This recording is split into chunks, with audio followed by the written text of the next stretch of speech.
Poison Rana.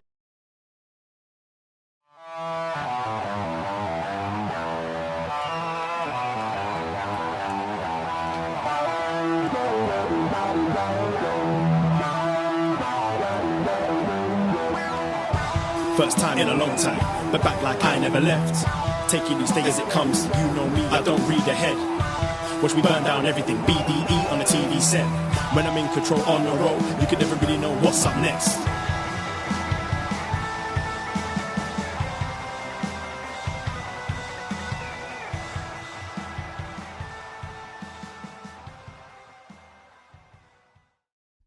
Hello. Hello, hello, hello. Braden Herrington here with Davie Portman for Up Next, postwrestling.com, Apple Podcasts, Spotify, whatever podcast app you use, and youtube.com/postwrestling. Hello, postmarks. Hello, upNexperts. Hello, friends. friends. NXT friends. And boy, hey, it's not even just NXT friends, it's wrestling friends. Wrestling friends, because it's wrestling Christmas this weekend. Playoffs, it's the finals, it's the Christmas, it's everything rolled into one. It's WrestleMania weekend, and we are here to stand and deliver.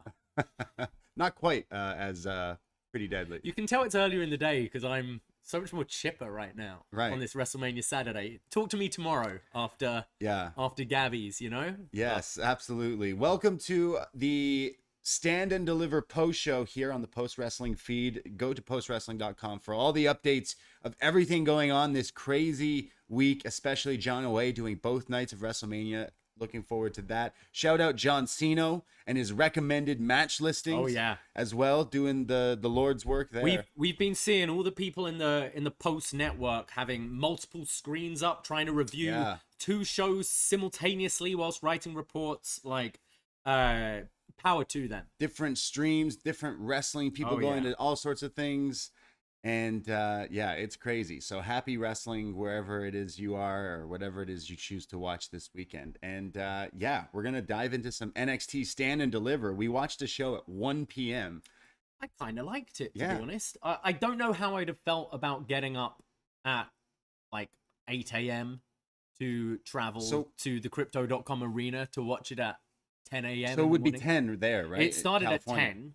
And then, so think, if you're like getting ready, you want to allow enough time, LA traffic, like it's, you're probably leaving, you're getting up at around 8 after a heavy night on the Hollywood Strip, maybe the night before. That's so tough. That's really rough. And like, I think there were times when this crowd did seem a bit tired, which is completely understandable. I've done these WrestleMania weekends. I'd have probably gone to the ROH show yesterday and had a few bevies as well. Yeah. Like, I'd have been a little tired. But they woke up at times in this, especially a certain couple of matches we're going to talk about. A pretty impressive gate, I think, for this kind of, since we've entered this 2.0 era of NXT, and it looked pretty full there at Crypto.com. It looked pretty full, like everywhere, kind of what I've been watching so far. We'll jump into some NXT because we're going to cover the whole show that just happened. We will be watching both nights of WrestleMania at our sold out WrestleMania watch party. Yeah, that's 2 nights. You sold out, baby. You know, people say the BDE, they're sellouts. You're damn right we are, because we sell out every GD bar we throw an event at. Yeah. Yes, we are sold out for both nights. If you are in the area and wanting to come along, we may have some availability on the door. We do have a pretty nice heated patio, which will be showing the event with sound on. So come along and we'll try to figure out a spot for you. But as of this moment, we are completely sold out for these accept events. payola. Payola? Yeah, you want in? We can talk. Give me a number. I'll Tony D'Angelo and let people in. Yeah. My girlfriend's working the door. I can see tomorrow it's like some of the servers being like, well, this guy didn't order anything and didn't tip. I'm like, all right, what was his name? Refund. All right, you want to come? Yeah, come on down. So we're going to be watching WrestleMania downtown Toronto. Follow our socials. Maybe it's too late. You're listening to this a few days removed, but you should go follow our socials anyways, because at Poison Rana Pod on Twitter, Instagram, for all the updates. We'll post some fun stuff. We're going to have trivia games and giveaways, so we'll kind of document it and let you people maybe play along at home. I know Davey's come up with some crazy trivia and stuff. We'll eventually post once the games are kind of over, so it's fair. But absolutely, yeah. we have multiple replica titles to give out, some crazy prizes. It's going to be nuts. I'm so looking forward to it. This weekend, like I woke up pretty early this morning. I know you went to your Shrek rave last night, and I just said, Brain, have fun, but like you're coming with me at 10 a.m. this morning. I was set responsible, up. yeah. So you were, but I woke up and I did feel a little tired, had my coffee, but I feel excited and energized. It is like getting up early Christmas morning. Yeah, I purposely knew like coming home like 1:32 is early for like especially a Shrek rave. Yeah. But I got my Shrek rave in and I was very responsible. I went to far away and decided to come back to my swamp. And then I managed to check out some of the other wrestling, but there was a lot. Like we watched some Ring of Honor before. I don't know if you watched the whole show. I watched the whole of Ring of Honor last night. I watched it with you up until after that ladder match. Dante Martin breaking his leg, and then I said, I gotta go. Oh man, it's one of those things where I don't want to see it, but I can't stop watching it.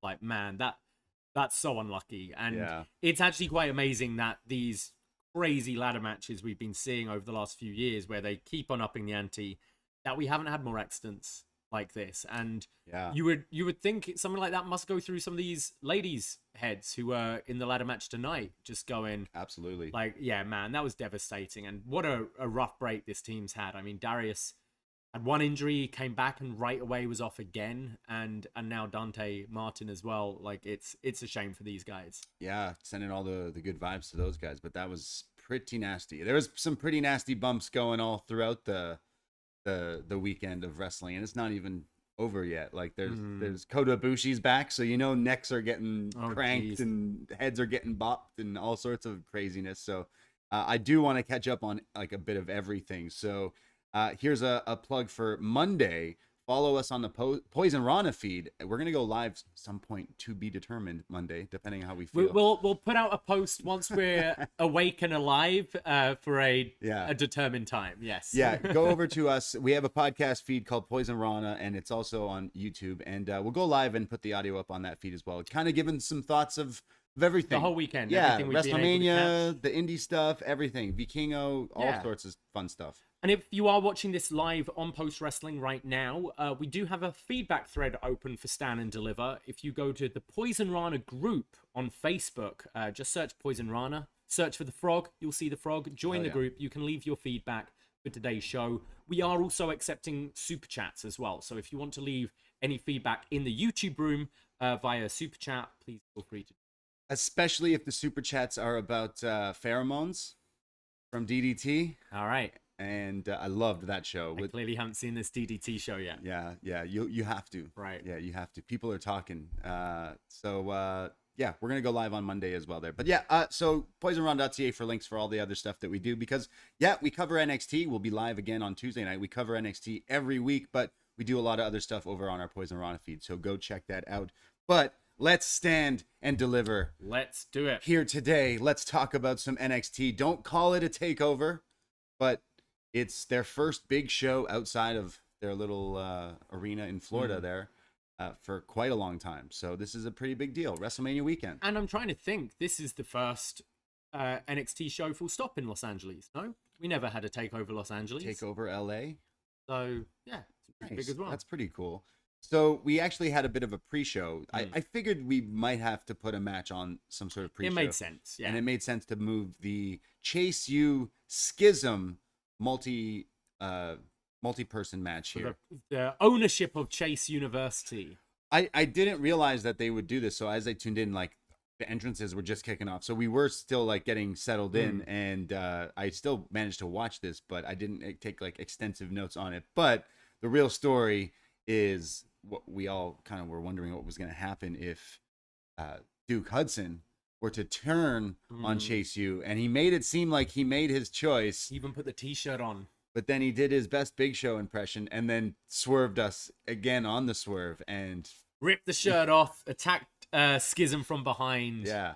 And Chase U with the win here. Yeah, so Chase U keeps the U. I think what I found really fun with this is we've been quite high on this Chase U faction and story, and something that sounds ridiculous. It is ridiculous, but I think they've done a really good job. And I think actually kind of pretty much all these matches have been built pretty well for quite a while on this show. And this was one of them, as ridiculous as it is.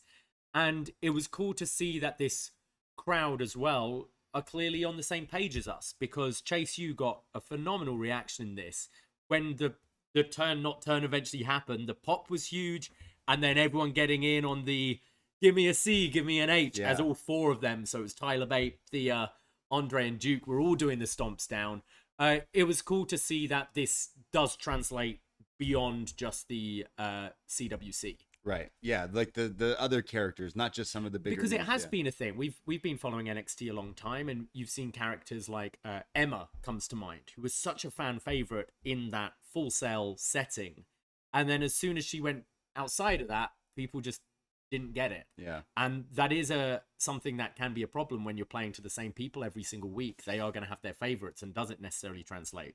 Chase, you clearly did tonight. Yeah. Today. This morning. Tonight. This AM. Yeah. It's also interesting because Ava Rain, or Ava, as the kids say, Young Rock, the Pebble here, kind of making her debut. It wasn't just a one move kind of thing. She was moving around there with Thea was just on one tonight. She must have had a lot of coffee this morning, this AM, as we said. But Thea Hale definitely strikes me as a morning person. Yeah, absolutely. Or just insane.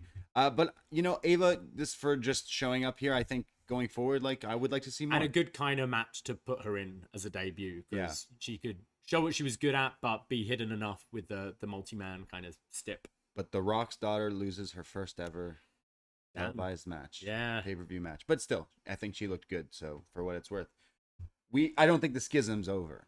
Still, I'm interested to see Tyler Bate, who's just randomly now. No, what are they going to try and get now? The bar? They'll try and get Gallus's bar, I guess. Turn it into a emo bar. Yeah. Which sounds pretty cool. Those are the bars that we usually go to. So yeah, turn it more into bovine. I prefer it over Big Daddy's, I think. We start off though the actual pay-per-view Stand and Deliver with PLE with the women's championship ladder match. I actually, because again the pre-show was on. Am I crazy, or did Zoey Stark just have her entrance before the show started? They do this sometimes, especially when it's multiple people. They kind of do some of the entrances during the pre, and then I thought they had Tiffany open the show, and then Roxanne. So they had most of their main players coming out after. So this match is, well, if you've been following the story, it's been following how Roxanne was the champion, and then she got beat up by Meiko Satomura, who's not in this match for reasons.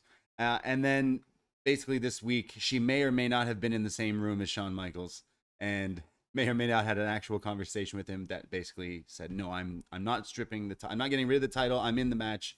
And that's why she's still here. And I've been battling anxiety, and that's why I collapsed. But I want to prove to people out there who are going through the same that you can conquer your demons and overcome this. So here she has to conquer 5 other women, meaning Roxanne taking on Gigi Dolin, Lyra Valkyria, Tiffany Stratton, and Zoey Stark in a ladder match. And we get some fast-paced action pretty quickly with Roxanne hitting like a tope early on here. Lyra does this suplex onto a ladder. All women are going after each other and just attacking. They set up ladders in the different corners of the ring here. There's a pretty cool looking 2-for-1 spot where Tiffany gets hit with a blockbuster as she's guillotining, I think Indi it was, while all 3 people, all iterations were doing different things here. Zoey does a monkey flip, and Lyra lands on her feet and starts climbing the ladder. That was pretty impressive as well. The Bird Lady can fly. Who she can kick as well. I was actually really impressed with Lyra in this match. I thought her kicks looked awesome. Eventually, Tiffany and Roxanne are fighting on the top of the ladder, trying to grab the title, and it's Indi who knocks Tiff and Roxanne off of it.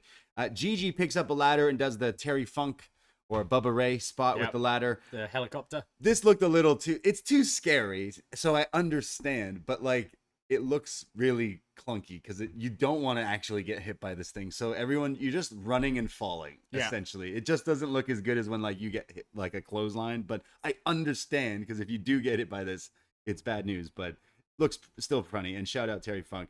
Zoey hits a crossbody to Lyra while she's like upside down here onto the ladder, which was again like sandwiching her here.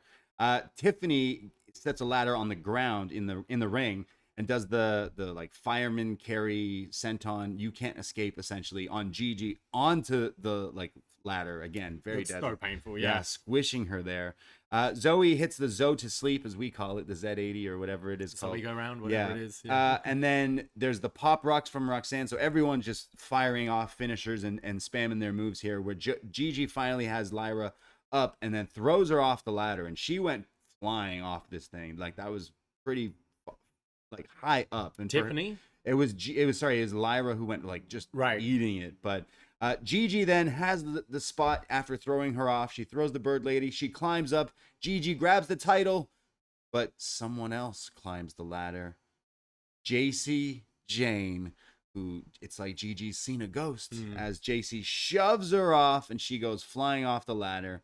And I mean, I thought JC was just going to grab the title and claim the title, but I have been questioning since they've sort of said JC Jane's injured, whether it is a legit injury, because I haven't seen anything online about her legit being hurt. And I think maybe the injury angle was an excuse for her losing that match to Gigi. And obviously her arm wasn't in a sling or anything here, and doing a spot like this, I imagine she's ready to come back. So I question whether it was ever a legit injury. Yeah, fair enough. She looked fine here. JC does not grab the title, but she climbs back down, allowing Tiffany to have the open advantage here. She climbs up, and then she just gets thrown off by Indi Hartwell here. This is like the Sammy Guevara bump, essentially doing a swanton to the floor. Yeah. Barely got caught here. Like it was a hell of a onto thud. Everyone, right? Yeah, onto the three on the floor, and just kind of goes through the middle and takes quite a back bump from quite a height. Hope she's okay. This is kind of rough. Right on the like great, back. but look painful. Yeah, you could see she was screaming. Yeah. So I hope she's all right. But Tiff eating that, earning her reps here. But this leaves Indi all alone in the ring. But she's feeling gas. She's looking up to the title, but she's just like, oh, I can't do it.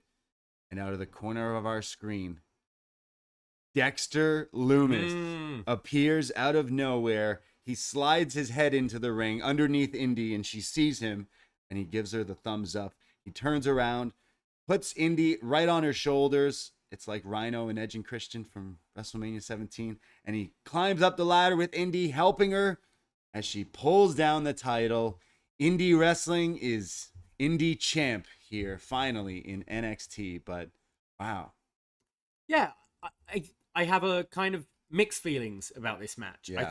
I thought some spots were really cool. I find in general with the women's ladder matches, because they're so much smaller than the men, a lot of these spots look a lot more painful when they're taking the backdrops and like those sentons and things on the ladders. It looks a lot rougher. I thought Lyra looked really good in this.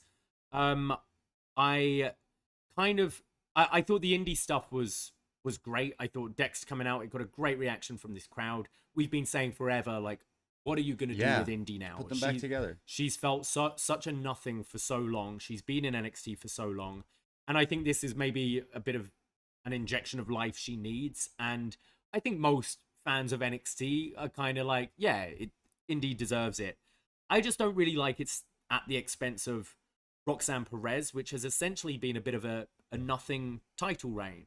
And I imagine it feels to me like one of those, plans change, kind of, you had Viking Raiders win the tag titles and then suddenly they're like, actually they're going up to main roster, so they drop it. Karrion Kross wins the NXT championship for a second time, and then they're like, actually we want him on Raw, so you're going to drop it to Joe, who's then going to vacate it.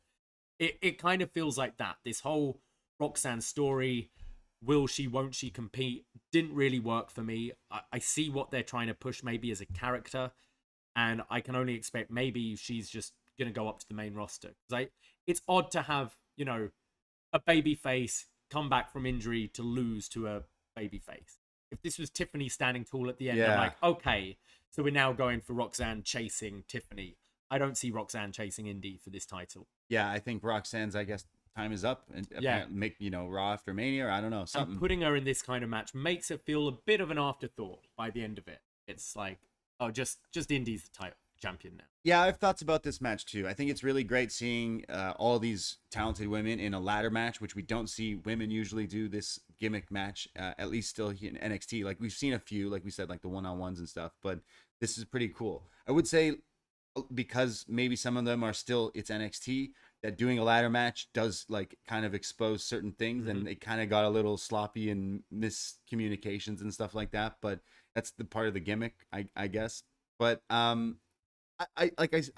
love that Indi finally got like her flowers, because I love Indi as well, and I'm so happy that they just went, yeah, let's just use Dexter again, because like again, you said it, we've been saying it for so long, it makes so much sense. I don't and think it's cool. it's a permanent thing though. No, but like, you know, why not? But I see potentially she's still gonna lose this title to Tiffany. Something I really liked in this as well. I mean, yeah, Indi and Tiffany have been feuding as well, haven't they? Something I really liked, which you don't often see in ladder matches, was Roxanne constantly was trying to run up the ladder. She was like, I've got enough energy, I'm going up. She's not doing the slow climb. And even Indi at the end, when a lot of the time it's people just, oh, I'm just going to climb slowly. I thought her selling was really good. She started to climb, and then she was just gassed and kind of fell off. And then she's clutching her ribs, and she's panting, like trying to get the breath to muster it to climb up when Dexter came out. So I actually thought both of them, because it is something I groan at a lot of the time at ladder matches. Why aren't you climbing? Why are you so slow? And I believed that she was so spent that she couldn't actually climb at that point. Yeah, it's a stip that's like been played out. How many times did we watch that ROH ladder match yesterday? We're like, why aren't you grabbing the title? Why are you making a contraption right now? Climb. Why are you putting the ladder there? Like, why? Yeah. Climb faster. I've seen you run ropes. Why are you now slow climbing stairs? It's true. Yeah. Again, they're great to watch and cool stuff, but I didn't mind this match. It was a fun opener, and again, Indi kind of given the nice like feel good moment with Dexter and Index, and this is the way. This is the way. Well, we went from that new champ to our next match, which is for the NXT tag team titles. It's a triple threat match for these tag titles. The champions, Gallus, Mark Coffey, and Wolfgang, defending against the Creed brothers, Brutus and Julius Creed. And then the family of Tony D'Angelo and Channing Stacks Lorenzo. I feel like Tony D and Stacks got the only real like big entrance here, because they come out and there's like different mob people with them. So it looks like there actually is like, you know, like a family or whatever. Like, what does he say? Johnny down by the docks or whatever, right? Yeah. And what are we talking about? Gallus were in the pub. Gallus is so weird.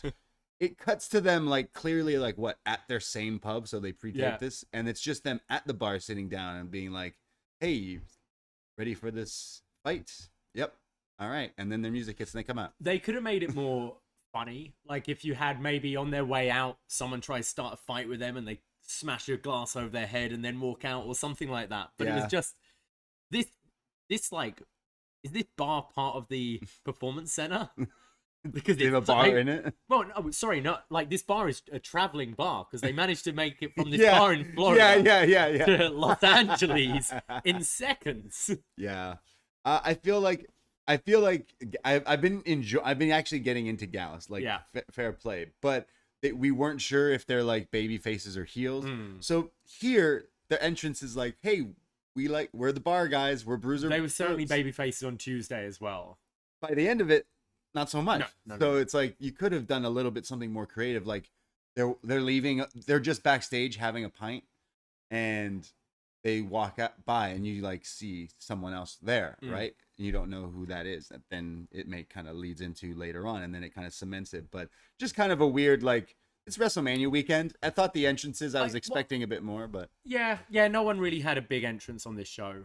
I think they wanted for like the dynamic of this match to be 3 babyface teams going at it, because it could then be like it was a pretty exciting match, I thought. But how we got here, remember, let's not forget, they just all got drunk at the pub at this mystic traveling bar.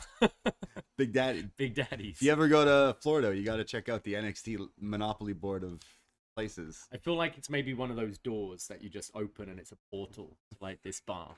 Go everywhere. You go from there to the barbershop, parking lot. Obviously, we know about the parking lot. You can go from this podcast to Gabby's. Forbidden doors everywhere.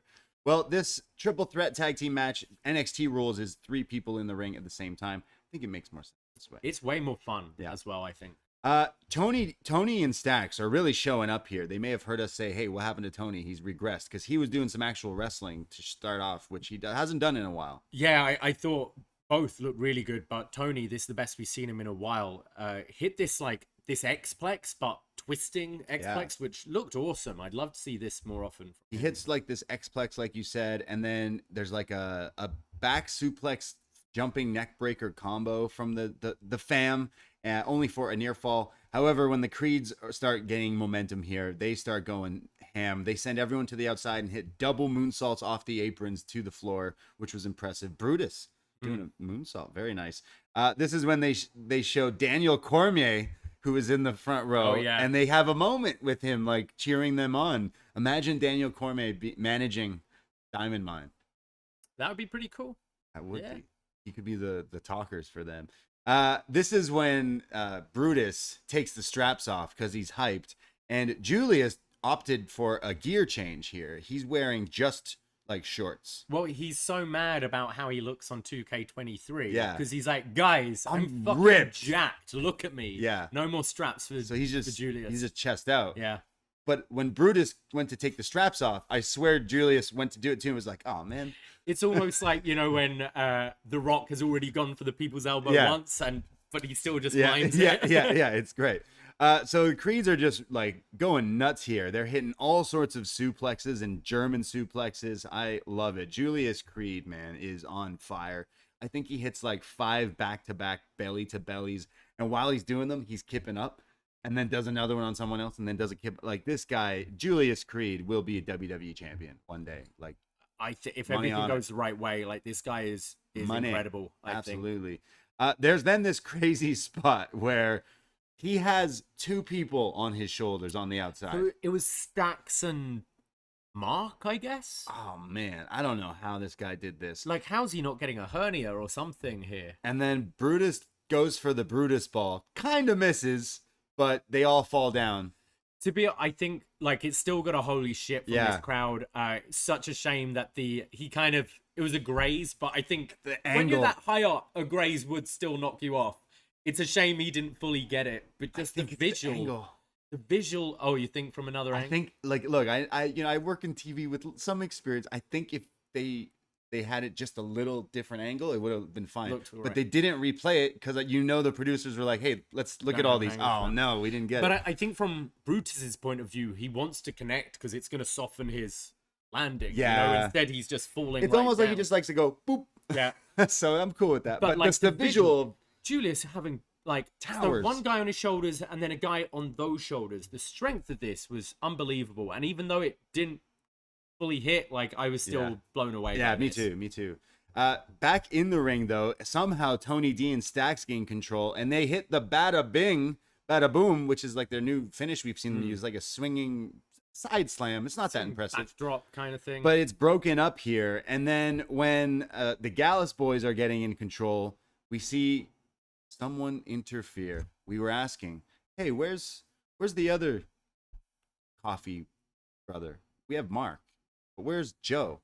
Well, the Iron Man, Joe Coffey, is here as he appears and, costs the Creeds the match here. Well, Stacks is going for the pin. Yeah. And he pulls Stacks gets him out of here, allowing the Gallus lads to hit their new finisher, that, like, fireman carry, running sick kick, spin out helicopter thing. It looks great. Pure. It's pure Gallus. That's what I'm calling it, because this move looks great.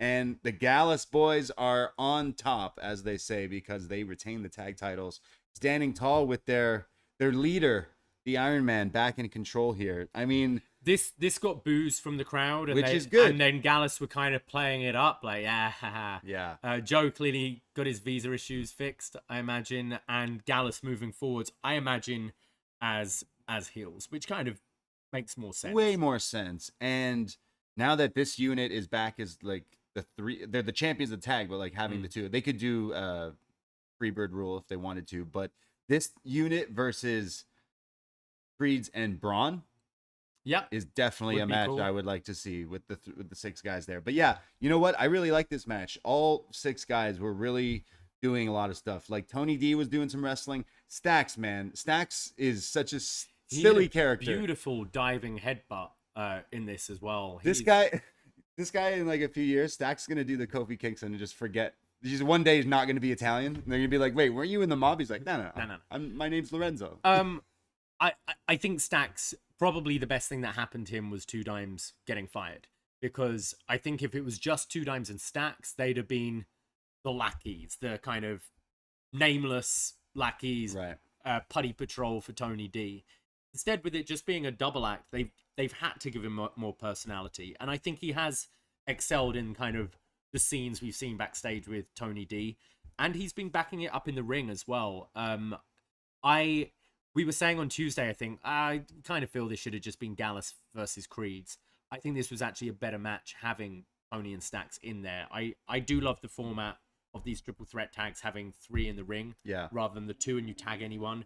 It just means it's just non-stop. This was like really non-stop action, some really fun spots in there. I was impressed, and this definitely had my attention more than I thought it would.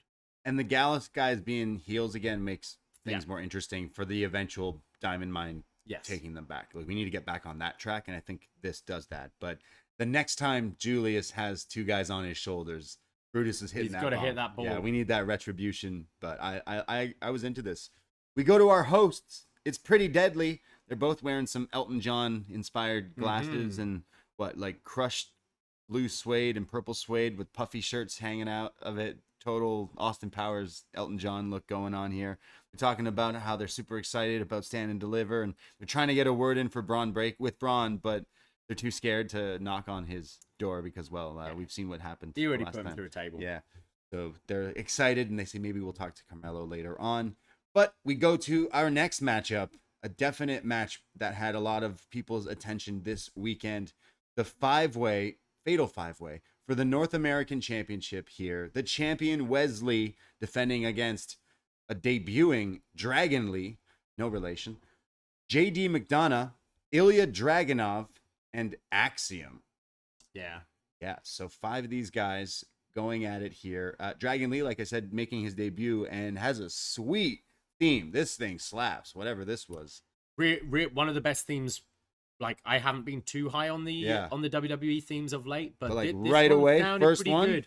And like giving him a pretty our feed kind of froze on the network. They slow mode. They tried to do some slow mo, and then I think it was on their end because the screen kind of froze, but then it showed like his stats, like how many when he started wrestling at 17 and all that kind of stuff. It showed his like titles elsewhere, like New Japan stuff, and I thought that was kind of interesting as well. And if I'm not mistaken, they also mentioned the Rascals with Wes and stuff like that. So kind of cool that there was some of that. But yeah, Dragon Lee kind of looking, make him feel like a big deal coming in here. Dragon Lee looking like pretty sweet. Yeah, this felt like an old like NXT takeover debut. You know, like giving the guy the big entrance and putting him over as a star. This guy was a big deal elsewhere. Yeah, the story going into this is Wes has been doing these open challenges, and everyone's been fighting over who wants to face him. So he decided he was allowed to pick these people. So he did. Axiom, for some reason, wasn't given the title shot, and then wins the Battle Royal, and here he is. So these 5 guys definitely had my curiosity, and now they definitely have my attention. This starts off with like all 5 kind of staring at each other, and Wes is like, hey, why don't you guys fight? You guys hate each other, like go at it, because JD and Ilja have been feuding for what seems like forever. So they start about to go at it when Dragon Lee then gets involved and just walks up to JD and like forearms him, knocking him out instantly. I thought this was a great like start to the match. You did not see that coming. And then it was a big like just punch almost. It looked great. I think it was Vic on the call who's like, yo, Dragon Lee knows how it works. You walk into your first day and you walk up to the baddest guy and like when you're in prison. Yeah, you punch him in the face so people know. Things just break down right away where all 5 guys are getting thrown and in different iterations of guys are fighting. Ilja does the machine gun chops in the corner. And like you had Wes right at the beginning being like, oh, Ilja and JD, you've got beef? You do, go at it. And then looks at Axiom and Dragon Lee like, hey, both look like luchadors. Why don't you guys? You go at it. And then everything's just going nuts. JD does the like Joe walk-off spot to Wes, but Wes kind of lands on his feet and is like, "You." From the Conhilo. Yeah, right? and then like goes after him. But then JD fights back and does a Asai moonsault to everyone, which was very impressive. A Spanish fly inside. Ilja breaks up a pin by stopping the ref from counting, which was a nice little touch here. Eventually, JD keeps like breaking up everyone's pins, and when he's in the ring, everyone kind of stares at him and then attack him all at once. Like, pretty funny spot. Eventually, Dragunov just starts like hulking up here, just beating down everyone. There's Chop sending Wes down. Ilja goes Super Saiyan essentially here and just like hitting Germans, and like every time Wes comes at him, he chops him, and it's a chop where like Wes falls backwards or like sells it like death. Eventually, Axiom comes in here. He's hitting just nonsense, like crazy moonsaults to the outside. He does the one like the Kenny one where you jump, spring, like twist in the air and springboard. Rihara. Oh yeah. man, it's nuts. These guys are going crazy. There's then what is it? Dragon Lee does the like flying over to the air onto everyone as well. There's then in the ring where Dragunov's like beating down. There's German suplexes. He does his like the guy's already down, but he does like the falling forearm. It's like To the back of the neck. basically right it's in the like a head. finish. And Wes breaks up this huge pin by hitting the spiral tap onto everyone. So everyone's down. Eventually, Wes goes for his handspring, like cardiac kick. Flip flop fly or Yeah, cardiac kick. Cardiac kick. And in midair, he is super kicked by Dragon Lee, or is it Dragon Lee or Axiom? Oh Axiom man, here, yeah. this was spot on. And then Axiom's tangling with JD, and JD goes for the Devlin inside, but it's countered, and Axiom does the Rey Mysterio Halloween Havoc 97 springboard DDT reverse moonsault. Oh man, this was nuts. But somehow it's broken up as well. And then as he's hitting super kicks with everyone, it's Wesley it's Dragunov who's going for his running headbutt, the torpedo. Torpedo Moscow, yeah. But while he's running, he's met by the cardiac kick from Wesley in midair. Great finish here. But it was in such a way that I think the Torpedo Moscow still connected with JD.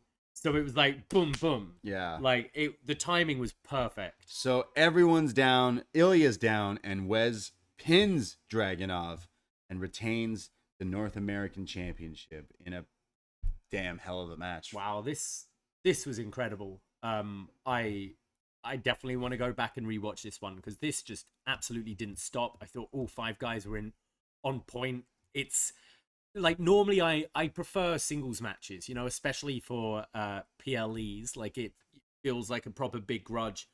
But I like that they went this route. I like that they didn't put a ladder in this match. And pretty much all of them have this like elements of luchador, but also a lot of Submission, technicians, striking. yeah, exactly. And it just was such a perfect match of five people. It felt like a video game. When we play 2K, one of our favorite matches to do is the 5 people. You do 6 and everyone just pairs off with each other. Yeah. You do 5 and there's Changes always the someone flow. who's free to break up falls. It's very hard to get a pin. Yeah. And this is what it felt like. Just like I was absolutely blown away by this. I think Dragon Lee had an awesome debut. Any of you who've seen him before know how good this guy is. And I think he's gonna fit right into NXT if he's in this mix of people. This was my match of the night, and I can't recommend it enough. If you're sleeping on NXT this weekend and you're kind of watching some of the other stuff, this is the match to cherry pick from this. Absolutely. This was nuts, man. All 5 guys here are some of my favorites to watch and definitely keep NXT afloat as like the workhorses. And I'm happy that these 5 guys got to shine because everything hit for this. I really got into it. Definitely like one of the higher matches this weekend already going. Out of the ones I've seen, Yeah, for sure. So great stuff. Wes retaining, which is cool. I actually think you could have went somewhere else with this because I just don't know where you would have went with Wes. So I think Wes can have singles against all these guys. Yeah. Moving forward. I think Axiom should be the one to take it from I him. think you can do that down the line. I think May is the next big event. I think he can hold it until then and maybe drop then, especially with the women dropping the title changing the title in a multi-women's match. You're about to change the women's tag titles and the men's. I thought it made sense to keep this one on. Just I love that you said like it wasn't a ladder match because it allows for way more like dramas and different things without doing you that. end up having a match where people are trying to win rather than how can I jump off this thing. It works. How so can I well. hurt myself? This is the like I know we had the obviously people talk about the SmackDown 6, but real ones know we had the NXT 6 back in the day. This is the new just 5 guys here. The NXT 5 going forward. Absolutely. These 5 guys running the company and then, in a few years. Hell yeah. You've got your like Nathan Fraser as well. I'd put in this mix. You know what? Honestly, he could have been in this because he had a hell of a showing last Tuesday. So honestly, those matches with Axiom as well. Yeah, exactly. But yeah, bravo to all 5 guys here. Great stuff. And Wes retains. We go to our next match. Well, we have Pretty Deadly discussing Stand and Deliver, and they try to get a word with Carmelo, and instead Trick is there and says like, he doesn't have time. I noticed after this, Pretty Deadly changed because they're like, oh man, we're wearing the same thing as Trick today. It was the sparkly. They're wearing the sparkly black blazer with nothing underneath. Right, so, yeah. What a look. Which was a shame because I was going to rock that tonight for WrestleMania Night 1, but I nice. can't have everyone wear this outfit on the same day. No, it's okay. Thanks for the last minute Shrek outfit. Oh, yeah. Did you keep the ears? Yeah, they're over there. They survived? Nice. Yeah, last minute, I was like, I don't have a Shrek costume. So last minute, Davie gave me mouse ears. And so I put sunglasses on and wore with a Santa hat on. Yeah. I did get a few like, what's with the Santa hat? I'm like, I didn't have anything. It won't come off. Our next match is a grudge match. It's an unsanctioned match, meaning it never happened. Technically, sort of, kind of. It means NXT is not responsible for what happens in this next match. Grayson Waller taking on Shawn Michaels' protege, surrogate wrestler, Johnny Gargano. So Grayson Waller has been feuding with Shawn Michaels. We thought we were teased that Shawn was gonna come out of retirement. If they go the full way of that, where it can be, Shawn Michaels feuding with AJ Styles for, all right, Johnny, have the match. Yeah. I'm all for that. Yeah, let's do the Shawn Dream matches just with Johnny Gargano. Yeah. Why not? Perfect. I'm fine absolutely. With that. I'm okay with that for sure. Yeah. So Johnny became the surrogate, like we said, where Shawn's like, well, there's history of basically Waller's the one who sent Johnny out of NXT with the attack. We know Johnny loves Shawn, they're boys, and well, this is why this match is happening. But then Waller, always going live on Instagram, decided to visit Johnny at his home when Johnny wasn't there and beat him up on his front lawn. And then things got personal, and that's why it's this unsanctioned match. And Grayson Waller still manages to go on Instagram Live before this match. So I love the attention. It's not, I'll show you how to do it. You just go on your phone. But I love, he walks down to the ring, and then he like put it down and left it there. Yeah. Like it was still on live for a while before I guess someone turned it off. But pretty funny. So Grayson Waller comes out to a sea of boos here. And before he does, while he's on the Instagram Live, he walks by Gorilla, and we see, I think, Shawn and Matt Bloom. And he's kind of like, oh, is that your boy, huh? Johnny, huh? You think he's going to win, Shawn? And kind of rough, like making him a little angry here. Johnny Gargano, his music hits. I'm still not over the music change. I feel this might be better than the first remix they did, but it's still Rebel great. Heart. Yeah. Show me the way. No one's going to do it for you. Watch in a year, I'll be like, #1 Spotify Wrapped. Rebel Heart, whatever it's called. No, it'll still be Battle Cry. Yeah. For me. Johnny's entrance here, we were wondering if he was going to come out dressed as Shawn Michaels. Yeah. In Shawn gear. He was not. Can you explain this gear? They tried to say that it had like different elements of takeover. So it was meant. I'll have to. Johnny's normally good at posting on his Instagram everything broken down, but they said it's like all his big feuds in there. So there's references to Tommaso Ciampa. There's references to Finn Balor. Maybe Adam Cole. I'm trying to remember, and it's got the date of his NXT debut. In there as well. So yeah, but it's also in this year's WrestleMania and Stand and Deliver colors, like the red and the gold, as always, look very fresh. Yeah, he has the best gear easily. Like, he always looks like a superstar, and it said takeover on it. This isn't a takeover, but Johnny Takeover showing up here tonight for this unsanctioned match. I was definitely hyped. I think this is my last time ever doing one of these takeover things. It should be. Yeah. Like, he doesn't need to, he's had his NXT, like, they have finished the story with this Waller thing. But now, once Mania's on, it's time to go with Johnny on Raw. They did like his Rebel Heart logo, like, does look a bit more Shawn Michaels-y in the Titantron. It's got the Shawn, like, red and black zebra print. Yeah.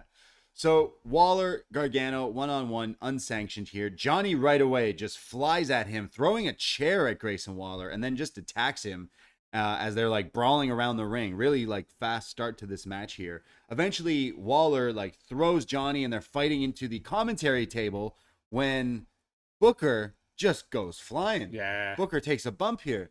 And he does that thing where, you know, when people fall over and they're embarrassed, so they just stay on the floor and make out that it hurt more than it did.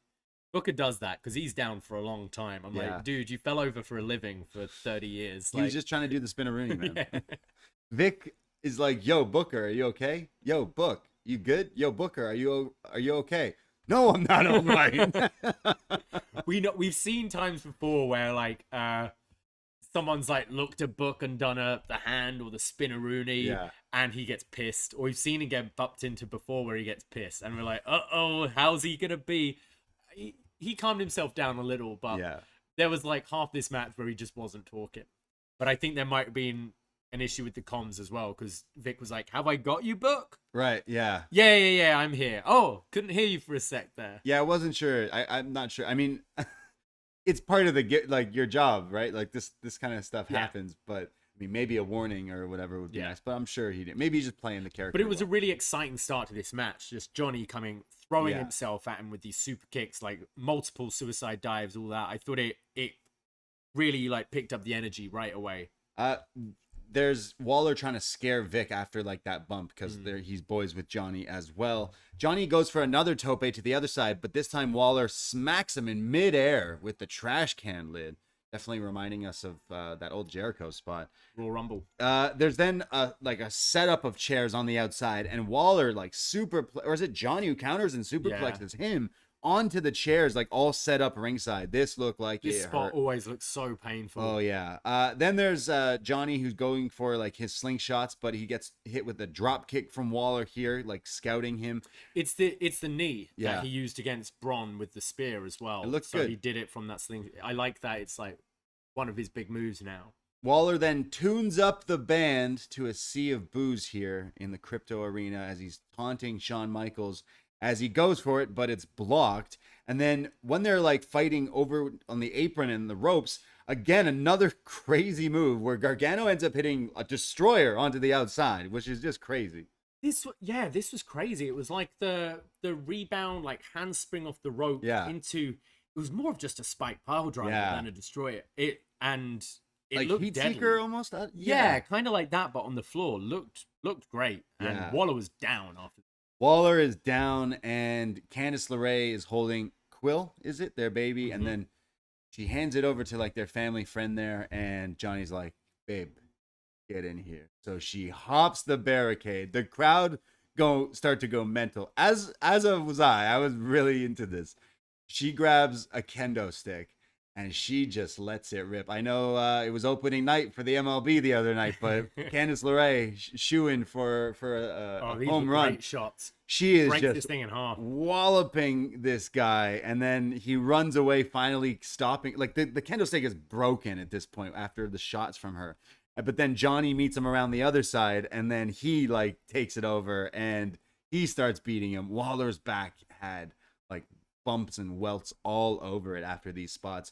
Johnny hits the one final beat in the ring, and Waller kicks out of it. Johnny's big move. He's won many takeover matches with that.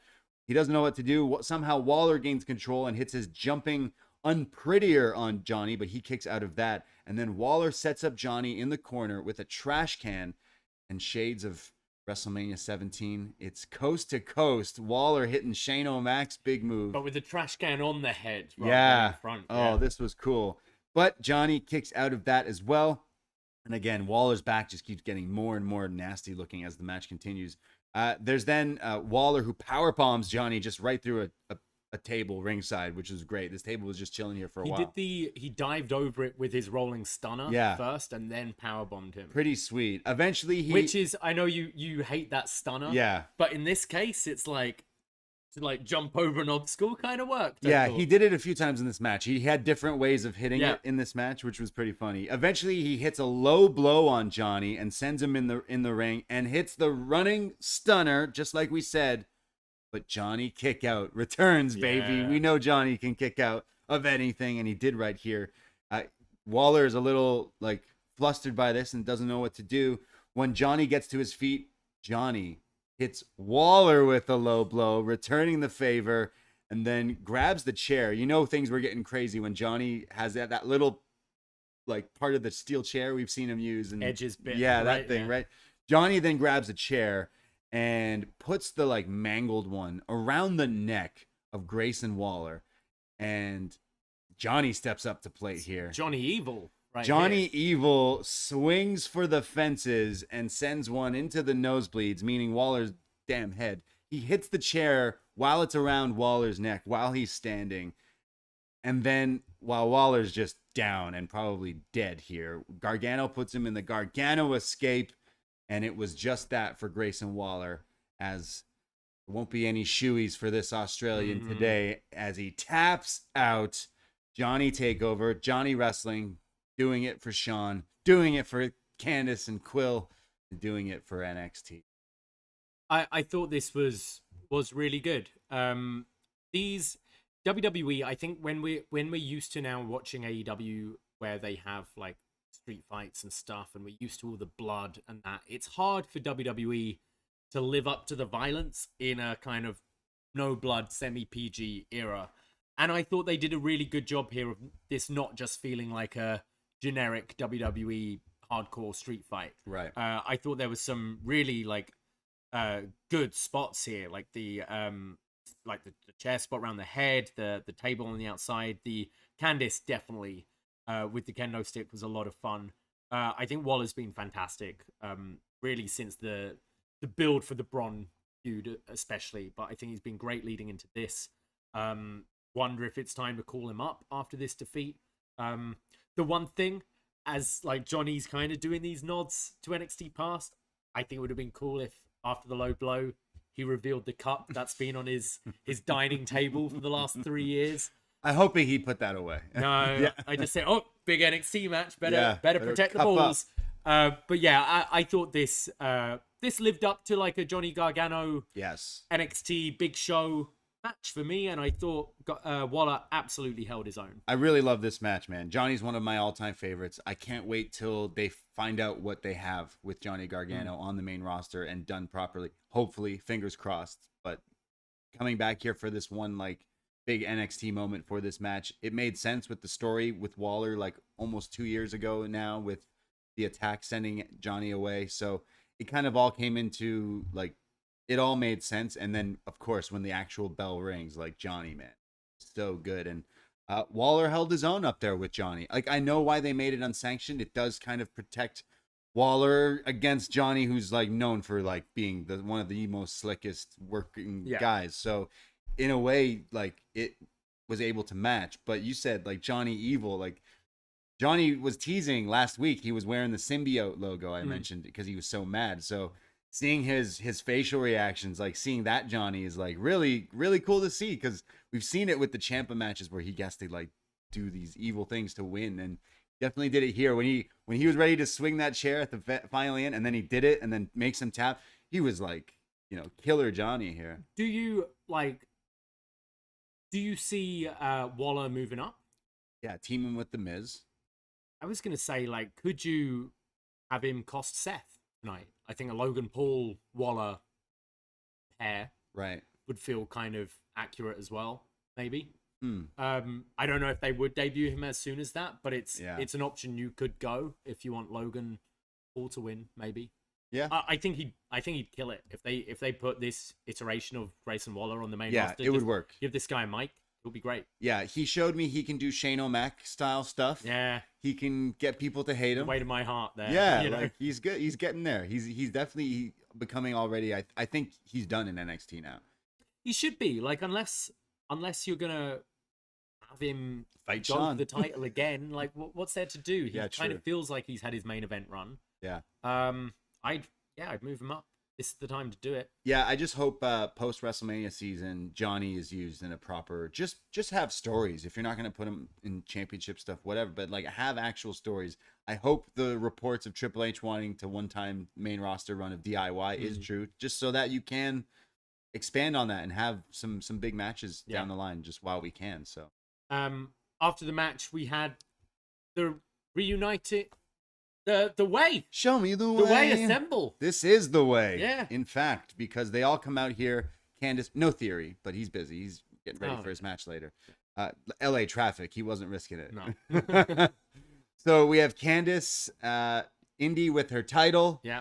Dexter Lumis and Johnny all celebrating here. Kind of a great moment here. I love this. I love this match and I love this moment. This might have been the least in like gimmick I've seen Dexter Lumis, because he's just giving Johnny a big hug. Yeah. Like he's normally just, you know, the thumb, but he's like hugging Johnny and everything. Love it. What a beautiful moment. Yeah, would definitely recommend this match. This was this is going to be a tough one to beat for sure, because Johnny proven again and again and again, like he's great. I know there's the Johnny haters out there. I love this guy, so can't wait to see what he does on WWE products, because I think if done right, it can work. And the same for Waller, man. I used to really hate this guy, but now I love to hate this guy. Like he's doing the right things, and his wrestling has such improved. So definite highlight. I really can't tell you which match of the night, because after that 5-way, I did not think we were getting between that. those two. Yeah. For me, the 5-way was pretty special. Yeah. But I really enjoyed this one as well. And this definitely, like, these two matches, like, took me back to the old, like, pre-pandemic NXT WrestleMania weekend show. It's that old like NXT. it felt like that. Black and with gold those two. NXT. Yeah. Well, you say you want old NXT?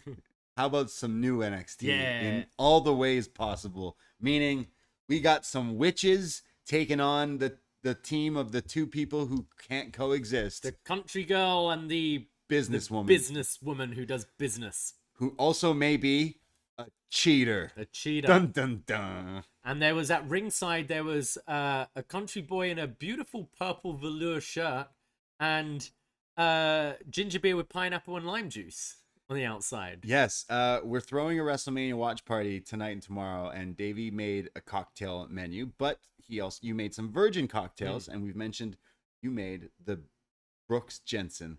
And well, Brooks Jensen, go follow his Twitter. He also posted a photo with Great Muda, which is awesome. Yeah, but he's having a hell of a week.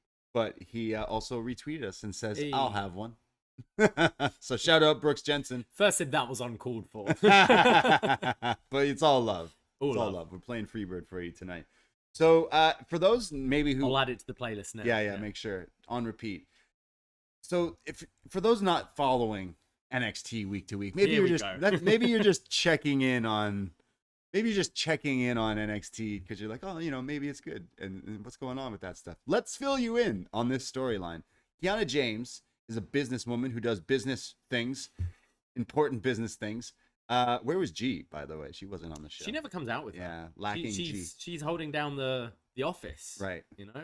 I want to work in those this big office business deals. Yeah. So Kiana James is pretty much a businesswoman heel type character. She tried to screw over Fallon Henley by buying her bar, but due to wrestling matches and stuff, that bar stayed with the Fallon family or Fallon Henley's family.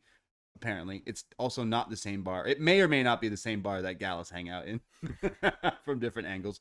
However, so Fallon hangs around with Josh Briggs and Brooks Jensen, and Brooks Jensen starts falling for, well, anything that has a pulse because he's a young 21-year-old virgin is the storyline. It was Caden for quite a while. Yeah. He was into. Never worked out, but he started hanging around Kiana, and his friends were like, it's not going to work out. She's too good for you. And eventually he went on a date with her and things were going good. And then Fallon had the suspicion that Kiana was cheating on Brooks. that she even went into her office and found flowers and notes from someone named Sebastian. We've never been revealed of who Sebastian. Kiana was supposed to explain and tell all. Yeah. Instead, she just smooched Brooks this week. All I'm saying is they haven't rebranded Dragon Lee yet. Sebastian Lee. I think so. I don't know. He needs a good NXT story Yeah, to kick yeah. things off. Be He great. didn't win the title. Welcome to WWE, so pal. come into the Brooks and Kiana verse. The grassy days Yeah. of our lives storylines. So anyway, the two that can't coexist, they want to coexist here tonight for this match, but we're not sure. Like, Fallon is upset that Kiana hasn't told him the truth, even though she smooched him. So Kiana may or may not be two-timing Brooks Jensen here, the lover boy, as these champs come out in all purple. And again, long-term storytelling. I believe Brooks Jensen was wearing the shirt that Kiana gifted him like weeks or months ago. Right. I do think you're right. I think he was wearing that shirt. So attention to detail there. It's the little things in wrestling. Is our country boys known for wearing purple velour? No, but I love, like, the gimmick is he's been like puppy dog love for her, and right? Like, like all about his, like, the first ever girl that's showing him attention. So in her entrance, she's got a purple purse and she makes him carry it for him. Yeah. We've all been there, fellas. Yeah. So you knew something was going to go down with this purse. So they make their entrance. Anyway, so I just explained in a nutshell the whole story with this. Their opponents, they're witches. Yeah. I think that can that's sum it up. Yeah. Yeah. They may or may not have been invisible one week. We still haven't quite worked that There's out. no proof. Yeah, there's no proof, but they may or may not have been invisible. Yeah. But yeah, these two witches going up against Fallon, Henley, and Kiana James. I hope I did justice of the storyline. I think so, yeah. All right, so this match starts off here. While Kiana and Fallon are making their way, they're almost in the ring. Actually, it's Alba Fyre who goes to jump off the top. Kiana pushes Fallon away to take the bullet for her, which is a good start to the match here, as it starts pretty chaotic here to get the crowd kind of back on their side. This is when Vic Joseph and Booker are talking about the storyline and what's been going on with Kiana and how she may or may not be cheating on Brooks. And Booker T, say what you will about Booker T and his commentary, but spitting out pure wisdom here for everyone listening and watching at home. He says, I mean, what did you expect? He's like, I've been in relationships. What do you think? What do you think, ladies, when you go through your man's phone? You're going to find something.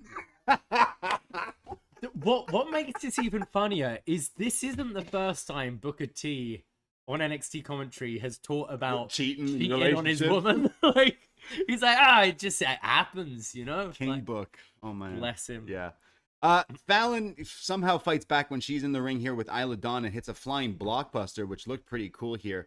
Eventually, the witches keep tagging in and out, and they beat down on Fallon here, and they hit, which is sweet move. This should be their finisher. It's basically their two finishers put together: the gory bomb and the flatliner. Yeah. So the firebomb flatliner witch thing, it looked great, but Kiana breaks it up in the last second. So the match goes on. There's then like a doomsday device drop kick here from the champs here, and then a series of super kicks and near falls, and the witches keep kicking out. So Kiana's getting a little frustrated here, and she goes to Brooks, who's ringside, and she says, "Brooks, I need you to give me my bag. Open my bag for me." And Briggs is like, "No, we don't do that. That's cheating. We're not cheaters. Stop." And they both, Fallon and Briggs, are like, "No, stop. We don't need to do this," which costs Kiana here because she turns around and she gets beat up and then hit with the backstabber swanton bomb fire bomb combo, and we have new NXT Women Tag Champs. The Witches reign over Kiana and Fallon here, but right as the pin was happening, Brooks tried to go in the ring to stop it, and Briggs held him down. So what's going on here? I mean, okay, great that we got new champs. Actually, Isla Dawn and Alba Fyre are pretty good together, actually. I would see this as a team on the main roster easily. They both are pretty good workers and look the part of the witches. I love the gimmick now, like coming together with their outfits and stuff. It looks good. So I'm happy that they're champs. Makes sense. They can go on and defend against whatever teams we even have in NXT. But of course, the juice of the story is the meat of the story is what's going on with this thing, because Kiana was gonna win. It's so now she's gonna play it up like you. So after the match, Brooks is like comforting Kiana, and she didn't do any pissed off at Brooks acting. She was like, oh, she was disappointed. Yeah. So, I thought the match was good. I wouldn't say it's a match at the level of, you know, previous NXT events that we've been used to. Yeah. But that's not to say it was bad. I thought I think all four women are pretty good here. Fallon and Kiana included. I think Kiana's come a long way considering how long she's done this. But I do think when the end of a match happens and you're questioning what's next in the Kiana and Brooks saga, and going, holy shit, we've got new champions. Right. It's a comment on this title and this division, and that there isn't really these belts flip-flop over so much. Like, Kiana and Fallon haven't had them long. You're more interested in the story that is going on, and they're going to drag that out, which I'm kind of glad about, because I enjoy this story every week and dissecting the silliness of it. Well, like, he's dressed nice. Like, maybe, like, she's trying to get them away from them. We still think there was the story of Fallon falling for him. Like, your great, you know, CW dramas. So what's next? I imagine Kiana starting to be like, you're not there for me, Brooks. Yeah, she used to dump him. Yeah. He cost her the title. I know she's the heel and they're supposed to be the baby faces, but she asked for her bag. She's going to reveal all I needed in my bag was... Needed some water. Yeah, something. It's going to be something else. Like, I needed, you know, whatever. And he's going to go, like, no, you're not a... proposed. He's going to go, no, you're not a cheater. And Fallon's going to go, yes, she is. Yeah. Yeah. And then Sebastian Lee comes. Sebastian Lee. Book it, Sean. Book it, Bloom. We go to our main event. Are you ready? It's two alpha males colliding here. The two guys of NXT. Carmelo Hayes, Bron Breakker, NXT champion, defending against Hayes. Bron comes out, making his entrance. He didn't break anything. So No. You know what? Right away. He's losing. Yeah, I knew something was up. I think his dad already broke the internet this weekend. Yeah, his so- dad broke a lot of people's opinions. Yeah. Of the I mean, hey, at least he's Bron Breakker, right? Why would they be so stupid to change his name now? Yeah, like, so if you don't know what we're talking about, this was it yesterday at a convention, which was actually International Transgender Day of Visibility. Yesterday, yeah. And Giselle Shaw posted on Twitter that Rick Steiner was basically shouting horrible things at her, calling her a man and stuff like that. And yeah, which is disgusting, especially in 2023. Jericho's then got involved, saying that he's bully for years and that kind of thing. But yeah, just obviously there's no place for that today or anytime, anywhere. And especially on a day that's meant to be like, you know, recognizing and so shout out our trans listeners. Absolutely. Definitely. I read that and was just like, what? Your son is wrestling on a WWE main event, his biggest match, and you decided, first of all, to say or think these horrible things, and then now's the time to shout these things in public. Disgusting. For people to hear and see, and to hurt someone like that. I think that is awful. So obviously putting a bit of a like cloud over. I mean, obviously Bron's not his dad. Yeah, and of course. Probably thinks differently, I would hope. But yeah, it does kind of. It shouldn't be what people are talking about going into this match, you know? Yeah. So again, Bron is his own person, and I'm just gonna say it's not gonna be like he's gonna come out and people are just booing him just because of this, right? No. People are gonna boo Bron because it's been the fun thing to do the past few weeks and months. Maybe Joe Gacy should have kept him in that cage. Yeah, Joe Gacy should have. I mean, Joe Gacy's all about inclusion, right? Joe Gacy knew. He knew. Oh, dude, he knew all those months. Rewatch that. I'm year. not rewatching that feud back. But Never yeah. rewatched. Yeah, for those not sure, Joe Gacy kidnapped Rick Steiner like a year ago, and locked him in a cage. I should have threw that key away. And so Bron comes out with a "In Your House, Beware of Dog" intro here. Dog face gremlin Bron Breakker. Don't call him Steiner. Carmelo Hayes actually had a pretty cool entrance here.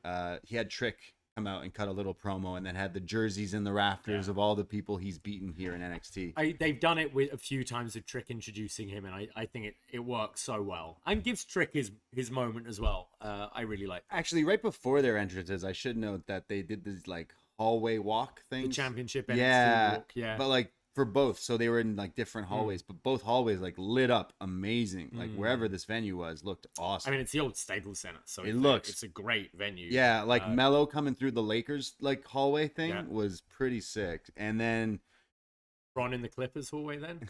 yeah, sure. Melo's had like Lakers gear, and the Titantron was like Carmelo Hayes in the Lakers font and everything, which is awesome and sick. But isn't he not from there? So it must have hurt him if he was. I'm pretty sure he's from Boston. Hello, I'd have to have a look. So he doesn't sound like he's from Boston. No, but I love this entrance with the Lakers like. Near Boston. Yeah, Massachusetts. Bron should have came out wearing Celtics shirt. Would be the heat there. So these two standing tall in the ring, face to face, NXT Championship all on the line here, and they stare down when the bell rings. Not quite the Noah stare down from a while back, but they give a bit of a stare down, and then they start to go at it here. It felt like they were trying to bring this crowd up. Obviously they're not Rock and Hogan, but have that moment where the crowd are like amped up and start cheering and start getting louder, and they look at the crowd. Crowd weren't quite there. Yeah. Well, they eventually go at it, and they're going hold for hold and counter for counter. Melo goes for his like springboard clothesline, but actually slips up here, and it allows Bron to just like walk over so like stoically, like almost like, oh yeah. And then when Melo finally does go to hit the springboard again for the clothesline, Bron just no sells it, and Melo just drops down and just gives this shocked face and starts to taunt, like, because Melo was taunting him, so he taunts Melo here. I think the slip up added to that whole interaction, and it was really great here actually. And then Bron's just kind of like bullying him here and starts to taunt him. He does the like ballin' shot and everything. Bron eventually fires up and keeps knocking Hayes down. He hits the like lift up military press, and then a standing like moonsault for a near fall. Melo does finally connect with the springboard clothesline. It is a thing of beauty, but Bron kicks out of it. Bron hits him with a backbreaker, and then Trick is up on the apron here, and the referee gets a little pissed. So the ref says, "Trick, you are out of here." Which got a big boo. This crowd did not want to see Trick Williams leave here. So while Melo is talking to Trick on the outside, Bron runs the ropes and jumps to the outside with a huge tope con hilo, taking both of them out here. He does that pretty great. Back in the ring, Hayes eventually comes back. He hits his face buster, and then the suplex lift into a cutter, and then that sweet looking like spider snap suplex thing he does in between the ropes. I don't even know what this is, but we've seen him do it a few times. It's great. But Bron kicks out. Melo has him up top, and Bron counters a superplex into a huge avalanche Frankensteiner. We'll call it a Frankenbreaker here tonight off the top rope, and that looked awesome. But the ref is down, and, well, Bron puts Melo in the breaker recliner, and Melo taps out. But the ref is down and doesn't see it. And this is when Trick runs back in here and nails Bron in the back with the title. And Hayes goes for the pin as the ref is back. It's a 1. It's a 2. But Bron kicks out. Hayes and him start going back at it again here. Eventually, Bron gets the best of him and overpowers Hayes. Lifts him up with the military press. He's going for that power slam. But in midair, it's countered into a code breaker. This was a thing of beauty from Hayes here. He goes up top and hits the nothing but net, the flying like scissor kick. Guillotine, drop. A ref is up. He counts it. 1, 2, 3. They did that slow championship like Earl Hebner used to do in the day after he was knocked down. 1, 2, 3. And new NXT champion Carmelo Hayes. Melo don't miss. He has done it, beating Bron. This didn't quite do it for me. I thought there were some cool spots. Obviously, both these guys are great athletes. I don't think Bron is necessarily the best opponent for Melo. I think Melo shines a lot more when he's in that North American mix. You know, your Iljas, your JDs, your Axioms, Wesleys, that kind of group. I didn't think the match was bad, but I really didn't like the end. They've been pushing since this build that Melo is now a babyface. They built this as a babyface. The whole feud, he was babyface for this feud, yeah. Babyface match. It wasn't, to be fair to him, it has been Trick, who has been like, you know, wanting to do some dirty tactics, and Melo's been kind of against it. So it wasn't Melo being heelish. I think the visual tap though is that's something you see your chicken shit heels do, not the guy who you are now crowning as your guy of this company moving forward, ushering in a new era, you know, new challenges at the top of the card and everything. The visual tap just had me scratching my head. Backwards. Really, really bad. Like that is something, you know, a Grayson Waller does against Bron Breakker. Grayson would tap and then cheat and then win. Not Melo. And therefore it kind of taints his victory. I don't know if it's they're just scared of having Bron beaten, but we've seen Bron beaten. We've seen Ciampa beat Bron. We've seen Ziggler beat Bron. Ziggler beat him last year at Stand and Deliver on this show. If you're going to go all in on Melo, he should have had this win clean. Bag. Yeah. So that kind of like sullied the match a little bit for me. And especially then afterwards they do Bron giving the sign of respect. It's like, dude, you got screwed. You've been champion for over a year. You're the second longest reigning NXT champion in history. And you just had this guy's friend whack you in the back of the head with a heavy championship belt, and you lost. Tap. And now you're fist bumping him. Like, no. Yeah, it felt backwards. It felt like the story of the few weeks going into it. It was only like a month of them promoting this. Like we knew it was going to go to this, but the story was just him being a babyface. The promos for this match were all babyface. They'd never attacked each other. All that, this and that. So why finally go to that heel thing in the match? It's so backwards. These two are, and Melo didn't play heel at all. So which then makes me go, oh, are you now gonna introduce like dissension between Melo and Trick? Which I don't think is the right thing to do, because I think they should. I don't want to see them feud together in NXT. No, they're a hot act. They're a hot act together and will be great on the main roster together. Yeah. And I don't think match wise, I don't think Trick is quite there to really have an interesting feud with Melo. So why do it? It was bizarre. Yeah, this one didn't hit for me as much as it didn't live up to the hype. It didn't live up to the biggest guys in NXT for the past few years. Since the changeover, these are the two biggest dogs. And I don't know, there was something just didn't hit. It was that thing in between, like the tap and stuff, but it meant the crowd didn't react in a way when Melo did eventually win. Like there were cheers, but it wasn't as big as it should have been. Yeah, it was it was a little flat, honestly. But I still love both these guys. I still see big things for them. I again see Bron leaving NXT now at this point. Like him and the Diamond Mine guys should just be together. Him and the Creeds as a unit would be awesome. So move him up. Melo, so many different opportunities. I wish they just kept him heel at this point, but people are going to cheer him. So I guess that's why. But him versus like so many different people, fresh matchups there. It's the same. I mean, I fully expect, and I'm going to date this podcast, but I fully expect Cody to win tomorrow for that reason.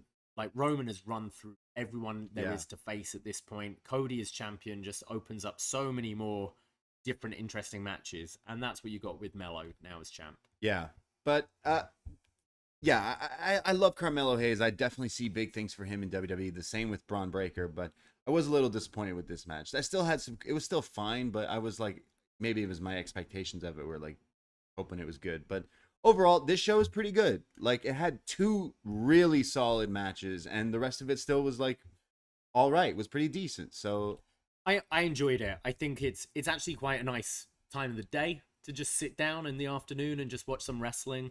Had two killer matches, so I'm gonna be high on a show exactly for that, and nothing, in my opinion, stunk up the joint either. So I enjoyed it. I had fun with this. And Duke did not turn on Chase. Duke didn't turn, so we're fine. He bleeds red and white. He bleeds red.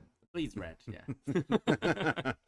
So that was Stand and Deliver. That's what we thought of the show here. There is a little bit of feedback over on our Poison Rana Facebook group. Find the page, but there's a group as well. We'll let you in, and we post up feedback threads on Tuesdays for NXT and for PLEs like this. I'm going to read one from Chris Price, our wasn expert over on the Patreon. He says, I'm at this show right now, and so far it's been electric. Johnny Wrestling and Wesley, stars of tonight.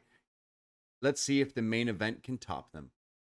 Would love to know what his thoughts are after that. Oh, wow. Okay. So thank you, Chris. He's writing during the show. Wow. Thank you, Thanks, Chris. Chris is one of our, we do a show called Was Next. We do retro reviews. Chris always writes in every week and follows us with old retro NXT. So he knows his stuff. Maybe Chris, if you're attending any of the accesses, you can get some Was Next scoops for us for our end of 2013 show. That's right. We're going to do. Yeah. Plant the seeds. Yeah. Some stories. Yeah. You know what to do, Chris. Have a great time in LA, Chris. We go to Magan, who says, best NXT live show post Black and Gold? Yeah, I'd say so. It had surprises, thrills, and a motivated roster with something to prove. The 5-way North American title match was excellent. Indi Hartwell finally getting her flowers gave me a guttural reaction of joy. Johnny Takeover got to put an end to his NXT story his way. The Way reunion gave me a tingling feeling in my chest. And Carmelo Hayes got the Kobe number one over Jordan as the new NXT champion. Nice. I love how when back in the day when all the Way stuff, we were going, this is so stupid. And now we're talking about tingling feelings in our chest when we see them. Right, yeah. And then we go to Andy, who writes in, everything on the show was very good to excellent. Ladder match, 5-way, and the Gargano Waller were all top notch. Awesome start for this WrestleMania weekend. Thank you, Andy. Thank you all for writing in. Thank you all for listening. Oh, you got some more here. Oh, there's more. Yeah. Oh, go for it. Just give it a little refresh. Yeah. We have Sean, who says, I really loved Stand and Deliver this year. Definitely best show of post Black and Gold era. Everyone stepped up. The pre-show 8-man was no Matt Classic, but it was incredibly well done and entertaining. Ladder match was a pleasant surprise. Everyone got a chance to shine. Didn't see the result coming, but wasn't mad at it. I haven't been Indi's biggest fan, but she really stepped up in this match and deserves a chance to show what she can do. Tag match was solid and physical, and honestly, I thought Tony D looked the best of everyone overall. Yeah, we definitely noticed he stepped up here. I wonder if the Creeds move up. Women's tag was also solid and a great story. I have no words to describe the 5-way match other than amazing. Wes is a made man, and that North American title scene looks like it'll be fire for a while. The Unsanctioned match gets my vote as best match of the show and will be hard to top this weekend. It was nice to see Johnny and Candice deliver like we know they can, and Waller looked the best he ever has. Thought the main event was great, but it was never going to top the 5-way and the Unsanctioned. This is the end of Bron, then Godspeed. You're a great champion, and you held this brand up when all anyone wanted to do was tear it down. I hope he gets a great opportunity on the main roster. That said, I am looking forward to Melo as champ. Like in Black and Gold days, NXT threw down the gauntlet this afternoon. Let's see the main roster can top it. Thank you, Sean. That was a whirlwind. And then finally, we go to Nazamul, who writes in, this show was awesome. That 5-way could have been match of the night on any takeover back in the day. The whole show flew by. I still can't commit to 2 hours of weekly TV, but I certainly won't be missing these NXT PLEs going forward. I almost called it takeover. Also, your WrestleMania preview show was awesome. Massive shame I can't be in Toronto tonight. Next one in NYC. One can hope. Well, Nazamul, you know what you can do if you can't commit to 2 hours a week. You can listen to us tell you what matches of the 2 hours you can watch every week. We usually cherry pick some good stuff on Tuesday nights when we watch NXT. But yes, thank you everyone for writing in and everyone listening there. We will do one in NYC. And thank you. Yeah, we did a WrestleMania preview show. Thank you. Over on our Poison Rana feed. So we do a lot of other shows on there as well. But I enjoyed watching TakeOver or so. Still doing it. Yeah. Forever. It's because Johnny did have Johnny Takeover on his gear. Exactly. So it was a takeover as far as I'm concerned. We stood, we delivered, we talked about it. We will be back Tuesday night for the Hangover edition, the stand-in Hangover, Hang and Deliver show on Tuesday night. But Monday we'll go live on our feed talking all about the rest of this weekend. We're going to get ready for our WrestleMania parties over in the city right now. Can't wait to see all you fine people, and yeah, we just hope everyone's having a lovely WrestleMania weekend. Absolutely. And yes, it is true. Vince McMahon mustache confirmed. I thought you were lying. I thought it was fake, but it's real. As someone put in the group, I'm going to highlight Raja here. Have you guys seen the photo of Vince's new look? Each of you has more grey hair than he does now. Amazing mustache and new facelift too. Yeah. Is this like, I don't know. I can't decide if he's Gomez Adams or like Vincent Price. I don't know what's he doing. Kind of, yeah, both It's of like them are right. weird. Are accurate. He's like, no one will recognize It's me the now. hair dye that gets me, because I'm like, dude, you've been grey as long as I've been watching you on TV. Yeah, he's always had gray hair. So now you just decide Yeah. at the age of 77 you're gonna Midlife crisis. I fucking hope it's not a midlife crisis. We've got way too long of this shit. Yeah, but Vince's mustache is real. It's not an April Fool's Yeah. joke. It was legit real. So once I like things with AI, like I don't know if that picture with the Pope maybe and that jacket this are is not just real. a new Vince McMahon. It's an AI, and for AI whatever Vince. reason, all we can do is him with a mustache and dyed hair. Okay, have you removed the sexual harassment from him? Yeah, that's gone from his programming. Right. Okay, that's good then. I mean, you adding a mustache, he looks more sketchy or creepier than ever. Well, maybe it's like a warning thing. You know, like Warning, stay away from this like fucking person. venomous snakes look scary because they're venomous. It's like, yeah, he looks like a creep now to warn you off because he is a creep. I don't know. I mean, he's rich enough to have like real life AI. Yeah. Like maybe that's why he looks that way. We're on the post feed here. We got to be careful with what we say. Shout out Vince McMahon's mustache. Yes. Not shout out Vince, Not but shout out Vince, his mustache for sure. Shout out all you people listening to us. Thank you very much. Poison Rana is the feed. You can check us out, all the other stuff. Patreon.com/Poison Rana as well for all the other podcasts. We just did reviews of WrestleMania 11, WrestleMania 19, some movie reviews up there. The next month's going to be pretty crazy with this month just kicking off. So I know WH is going to join us for a great Muto. Not great Muto. KG Muda. KG Mudo. Yes. Yeah, I'm getting confused now. Yeah, he's going to join us for that. The Great Muto is his new WWE name. name. Yeah, because he's not retired. He He hasn't hasn't retired in the States. as the Great Muto. Oh, it's the Great Muto, has he? PoisonRana.ca for everything there. Thank you guys. Happy WrestleMania at PoisonRanaPod, Twitter, Instagram. Go follow us. We have a new Instagram account since Instagram deleted ours, and we only have like 200 Booming. followers. It's It'll like, be fun to watch tonight. yeah, Absolutely. go follow us. Yeah. Give us a follow. I myself, Braden Herrington, Twitter, Instagram at the Brady. And you can find me at Davie Portman. That's it. That's all. Take care. Goodbye. Be safe, and happy wrestling, y'all. Ahoy!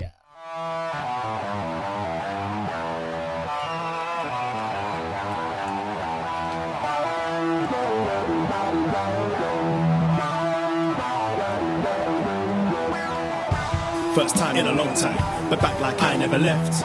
Taking each day as it comes, you know me, I don't read ahead. Watch me burn down everything, BDE on the TV set.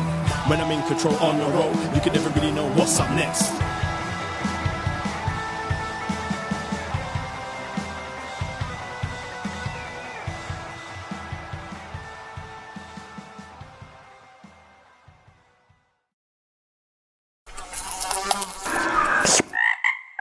Poison Rana.